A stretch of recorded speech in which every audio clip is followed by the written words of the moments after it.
Hi, I'm Mike with A1 Admin Support, and we're coming to you today with a business tip for the week.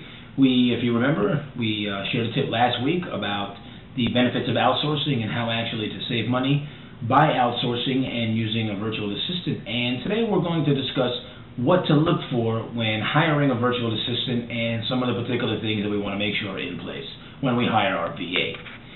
First of all, we've learned that a contingency plan is going to be very key when hiring or when evaluating a virtual assistant, because we all know that emergencies happen, sometimes there's miscommunications, and we need to know that our virtual assistant isn't the only one managing our project or the only one that knows what's going on with our business or with our project in case something happens to them or in case maybe they're on vacation.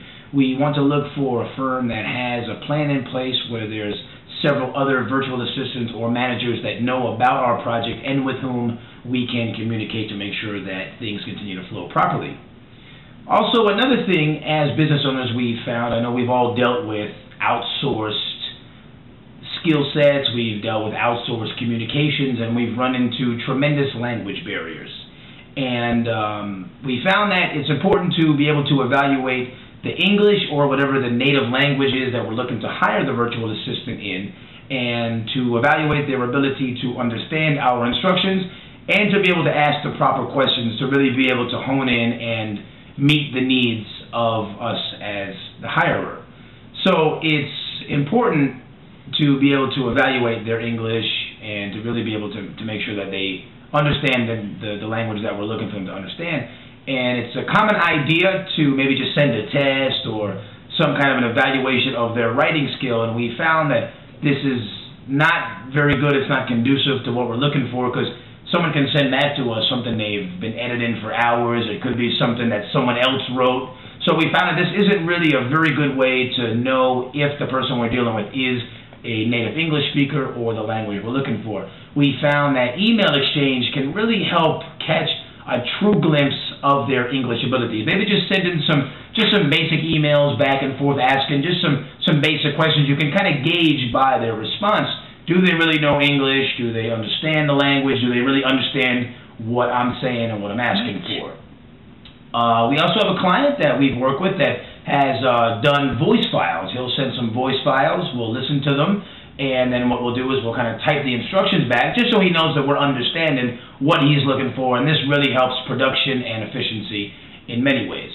Another thing that we've also found when evaluating and hiring a virtual assistant to be very imperative is to look for a firm or a team versus a solo virtual assistant, because this gives us access to a much larger skill set. It gives us access to just a pool of talent and things that a solo assistant or administrator just doesn't give to us. And so with this, it also helps us to leverage not only our time but our productivity. And a team or a firm may cost just a little bit more, but in the long run it really saves, and again it gives us access to a larger pool of skills from search engine optimization. It could be design work, it could be just a regular personal assistant you need, it could be spreadsheets that you need produced. And with just one virtual assistant, you may have to hire various ones to cover all of these tasks, whereas a firm, you just delegate, these are the things I need, and then they manage it all as a project manager. And so as you can see, easing into this is definitely a learned skill. To really be able to use outsourcing and a virtual assistant effectively is definitely a learned skill. And so next week, we're going to share just the basics of easing into a virtual assistant, how to make the transition smoothly, and how to really make the most out of your virtual assistant experience.